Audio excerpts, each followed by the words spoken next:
अस्सलाम वालेकुम, मेरा नाम है माजिद खान। तो आज हम डिस्कस करेंगे लेक्चर नंबर 14 और इसमें जो टॉपिक है हमारे पास वो है कंबस्शन एनालिसिस। लास्ट लेक्चर में हमने ये देखा था कि हमने empirical molecular formula find out किया। तो उसमें हमने 4 स्टेप देखे थे, परसेंटेज, मोल्स, एटॉमिक रेशो और step number 4 multiply with suitable agent. अब वो एक्सपेरिमेंटली कैसे करते हैं, तो उसके लिए हमारे पास एक एक्सपेरिमेंट है जिसे कहते हैं कंबस्शन एनालिसिस। कंबस्शन का मतलब क्या है? बर्न करना। तो यानी कंबस्शन एक्सपेरिमेंटली हम इस एक्सपेरिमेंट के ज़रिए उनकी परसेंटेज फाइंड आउट करते हैं। तो डिफाइन करते हैं analysis which is use to determine the amount of different element present in a compound by burning a known amount of organic compound containing carbon, hydrogen, oxygen in the presence of oxygen is called combustion analysis। तो पहले तो हमने पढ़ा था analysis lecture के एक lecture में quantitative या क्वालिटेटिव होता है। तो आप नोट करो, इसमें मैंने कहा use to determine amount of different element. तो यानी कि ये इसमें हम अमाउंट फाइंड आउट करेंगे, तो इट मीन्स ये हमारे पास क्या है? क्वांटिटेटिव एनालिसिस है। दूसरा, बाय बर्निंग का कंपाउंड, कंबस्शन तो कंपाउंड को बर्न करेंगे। Non amount of organic compound, यानी कि ऑर्गेनिक कंपाउंड होगा उसकी नॉन अमाउंट को बर्न करेंगे, यानी कि हम बर्न करने से पहले 10 ग्राम, 5 ग्राम, 8 ग्राम अपनी मर्जी से लेंगे।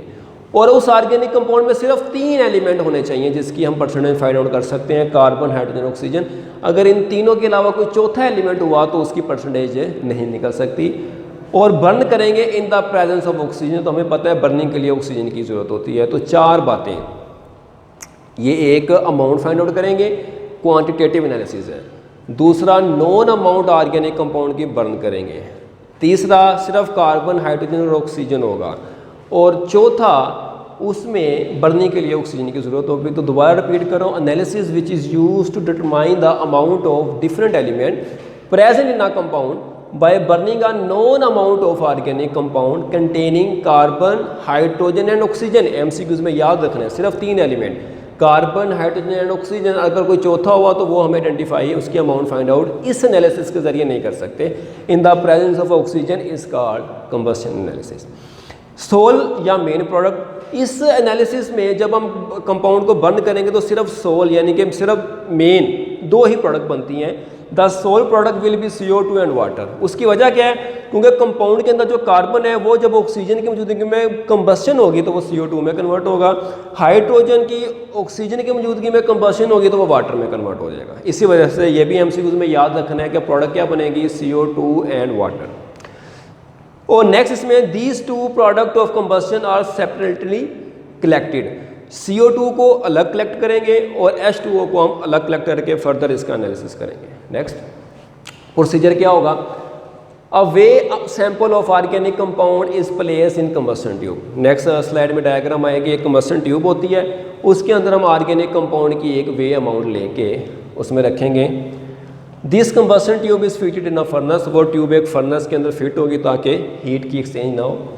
तीसरा, oxygen is supplied to burn the compound. वही बात, ऑक्सीजन देंगे ताकि उसकी बर्निंग हो सके। चौथा, हाइड्रोजन अगर मौजूद है, अभी पीछे लास्ट स्लाइड में मैंने बताया, hydrogen is converted to water vapours. Hydrogen जब बर्न होगी ऑक्सीजन की मौजूदगी में तो वाटर वेपर्स में कन्वर्ट होगी। और carbon is converted to CO2 gas. और कार्बन जब बर्न होगी तो वो कन्वर्ट होगी किसके अंदर? CO2। अभी जो हमने कहा कि सोल या मेन प्रोडक्ट यही बनेगा। फिर ये सबसे इंपॉर्टेंट है, water vapour are absorb in MgClO4 twice. कि जो वाटर वेपर्स होंगे वो एक केमिकल रखा होगा हमने ट्यूब के अंदर, मैग्नीशियम, क्या नाम है? मैग्नीशियम परक्लोरेट, MgClO4 ट्वाइस, उसमें एब्जॉर्ब होगा। और CO2 is absorb in 50% QH। और वह कार्बन डाइऑक्साइड एब्जॉर्ब होगी 50% QH। ये MCQs में भी याद रखना है आपने। Water vapours in combustion analysis absorb in MgClO4 twice उसमें, और CO2 is absorb in 50% KOH के अंदर एब्जॉर्ब होगा। नेक्स्ट पॉइंट है, the difference in the masses of these absorber give us amount of water and CO2। ठीक है, अब इसका क्या मतलब हुआ पहले ज़रा समझो। लास्ट में जो पॉइंट पड़े, ये हमारे पास डायग्राम है कंबस्शन ट्यूब। ठीक है, कंबस्शन ट्यूब है हमारे पास, इसे हमने फर्नेस के अंदर फिट किया होता है। तो जो भी ऑर्गेनिक कंपाउंड है उसकी weigh amount, sample of compound containing carbon, hydrogen and other element, weigh amount 10 gram 20 gram जो भी हमने इसके अंदर रखा, यहाँ से हम क्या सप्लाई करेंगे, ऑक्सीजन, ताकि उसकी बर्निंग हो सके।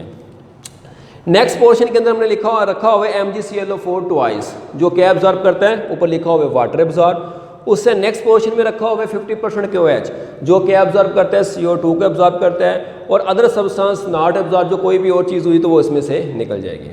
यहाँ मैंने पॉइंट पढ़ा कि difference in the masses of these absorber give us the amount of water and CO2। अब हम जो ऑर्गेनिक कंपाउंड यहाँ पे रख रहे हैं उसकी भी वे अमाउंट है, जो MgClO4 ट्वाइस रख रहे हैं उस नेक्स्ट पोर्शन में उसकी भी वे अमाउंट होगी। सपोज कर लो कि हमारे पास जो MgClO4 ट्वाइस है, इसके भी हमने कितना रखा, 10 ग्राम रखा जलाने से पहले, अभी हमने कंपाउंड को बर्न नहीं किया। जो 50% KOH है जिसने क्या है वह एब्जॉर्ब करना है CO2 को, उसके भी क्या रखा, 10 ग्राम रखा। अब हम क्या करेंगे, यहाँ पे हमने कंपाउंड रख के बर्न किया तो कार्बन कन्वर्ट हुआ CO2 में, हाइड्रोजन कन्वर्ट हुआ वाटर वेपर्स के अंदर। वो वेपर्स आगे वाले पोर्शन में जाएंगे, जो वाटर वेपर्स होगा वो किस में एब्जॉर्ब हो गया, MgClO4 ट्वाइस यानी कि मैग्नीशियम परक्लोरेट में एब्जॉर्ब हो गया। सपोज कर लो X अमाउंट बनी थी तो वो इसमें ऐड होगी, तो इट मीन्स हमने रखा था 10 ग्राम, जब वाटर वेपर एब्जॉर्ब होगा तो उसकी अमाउंट 10 ग्राम से ज़्यादा हो जाएगी। जो CO कार्बन डाइऑक्साइड गैस बना वो किस में एब्जॉर्ब हुआ, 50% KOH। सपोज कर लो Y ग्राम बना, वो किस में एब्जॉर्ब हो गया, 50% KOH। तो हमने जलाने से पहले 10 ग्राम रखा था, वायु उसके अंदर क्या हो गया, एब्जॉर्ब हो गया। अब हम क्या लिखे, पॉइंट क्या पढ़ा, difference in the masses of these absorber give us amount of, तो यानी कि जलाने से पहले हमने इसका रखा 10 ग्राम, जलाने के बाद कितना हो गया, 10 + X, जलाने के बाद हो गया 10 ग्राम + X, पहले कितना रखा था, 10 ग्राम। तो आपके पास ये 10 कैंसिल हो गया, तो इट मीन्स X अमाउंट से मुराद 2 3 कोई भी हो सकता है। तो कहने का मकसद ये है कि जितना पहले रखा होगा और जितना उसका मास हो गया कंबस्शन के बाद बढ़ेगा ना, क्योंकि उसमें वाटर वेपर्स और 50% KOH क्या हो रहा है, एब्जॉर्ब हो रहा है। तो मैं यूँ कह देता हूँ इसे कि हमने रखा 10 ग्राम जलाने से पहले, वाटर वेपर जब एब्जॉर्ब हुए तो इसका मास कितना हो गया, 12 ग्राम। तो 12 में से हम 10 को क्या कर देंगे, माइनस, तो इट मीन्स 2 ग्राम उसके अंदर क्या एब्जॉर्ब हो गया, वाटर वेपर एब्जॉर्ब हो गया। इसी तरीके से फर्ज कर लो कि 50% हमने क्या रखा, 50% क्या रखा, KOH, वो भी कितने, 10 ग्राम। जलाने के बाद जब कंपाउंड को जलाएंगे तो CO2 उसके अंदर एब्जॉर्ब होगी, तो इसका मास कितना हो जाता है, 13 ग्राम। तो 13 में से 10 को माइनस करेंगे तो इट मीन्स 3 ग्राम उसमें CO2 एब्जॉर्ब। तो ये क्या होता है, जो difference in the masses of this absorber give us the amount of water and CO2। Last में the amount of oxygen is determined by method of difference, ये नेक्स्ट फार्मूले में हम उसे देखेंगे। Next formula for percentage of carbon, hydrogen and oxygen in combustion analysis. वैसे तो percentage का फार्मूला हमने जो एक्सपेरिमेंटल थ्योरेटिकल भी पढ़ा, एक्सपेरिमेंटल तो बहुत ही सिंपल था, मास of element mass of compound multiply by 100। तो मास ऑफ एलिमेंट भी गिवन था, मास ऑफ कंपाउंड भी गिवन था।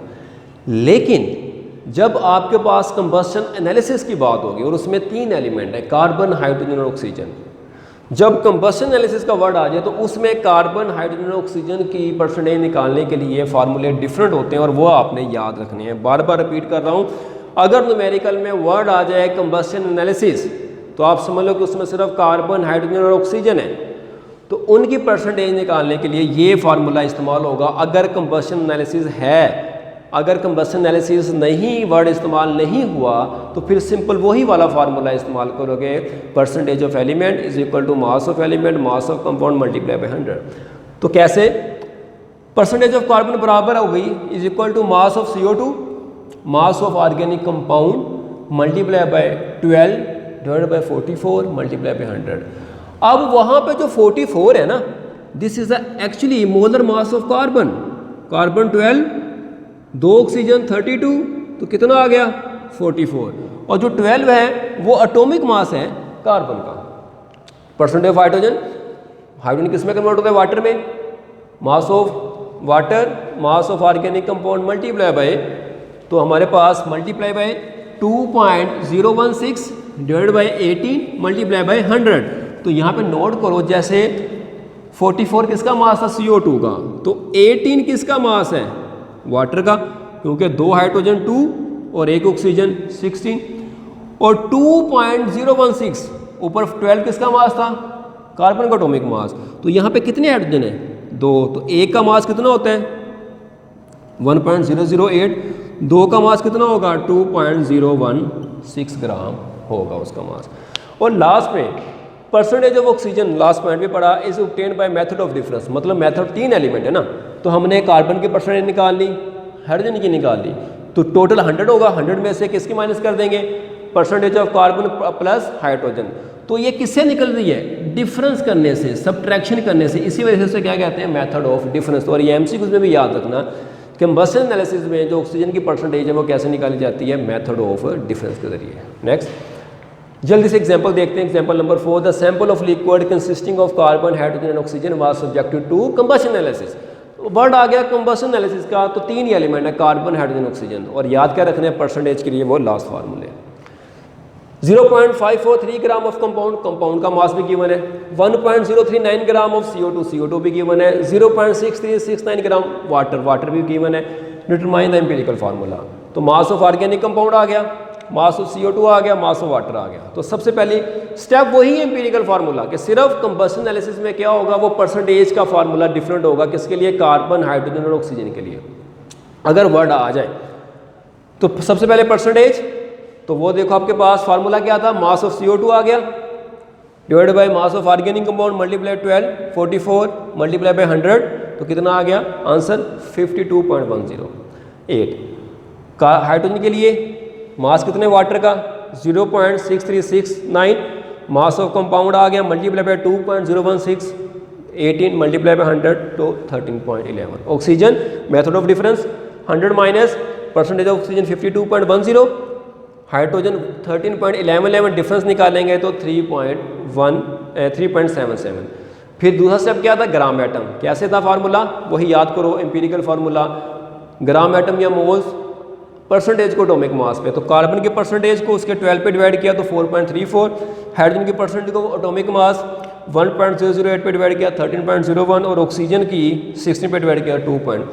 तीसरा स्टेप क्या था एटॉमिक रेशो, कैसी थी स्मॉलेस्ट पे डिवाइड करना है। तो इन तीनों में देखो 4.34, 13.01 और 2.17 में सबसे स्मॉलेस्ट 2.17, तो उस सबको 2.17 पे डिवाइड कर दो, तो 4.31 को डिवाइड किया 2.17 पे 2 आंसर आया, 13.01 को 6 आ गया, और 2.17 को 2.17 पे किया तो 1 आ गया। स्टेप 4 की ज़रूरत नहीं है अगर आपको याद हो, स्टेप 4 उस वक्त करते हैं जब एटॉमिक रेशो फ्रैक्शन में है। तो इस केस में देखो 261 एटॉमिक रेशो किस में आ रही है होल नंबर में आ रही है, तो एम्पिरिकल फार्मूला क्या बन गया कार्बन की 2 C2, हाइड्रोजन की 6 S6 और ऑक्सीजन की 1 तो O आ गया, तो C2H6O उसका हमारे पास एम्पिरिकल फार्मूला। नेक्स्ट असाइनमेंट जल्दी से लेक्चर को गौर से देखने, आंसर उसमें मौजूद है। One of the substance used to absorb CO2 in combustion analysis 50% KOH, MgClO4 twice, SiO2 और Al2O3। दूसरा amount of oxygen in combustion analysis is determined by method of addition, subtraction, division या multiplication. Next short question, what are the function of 50% KOH and MgClO4 twice in combustion analysis, क्या function होते हैं, गौर से lecture देखो points में लिखा हुआ है सारा, ठीक है answer. What are the sole product form during combustion analysis, और तीसरा write down the formulas to calculate the percentage of carbon hydrogen and oxygen in combustion analysis. तो लेक्चर को गौर से देखना है, MCQ शॉर्ट क्वेश्चन के उसके में आंसर मौजूद है जी। Thank you.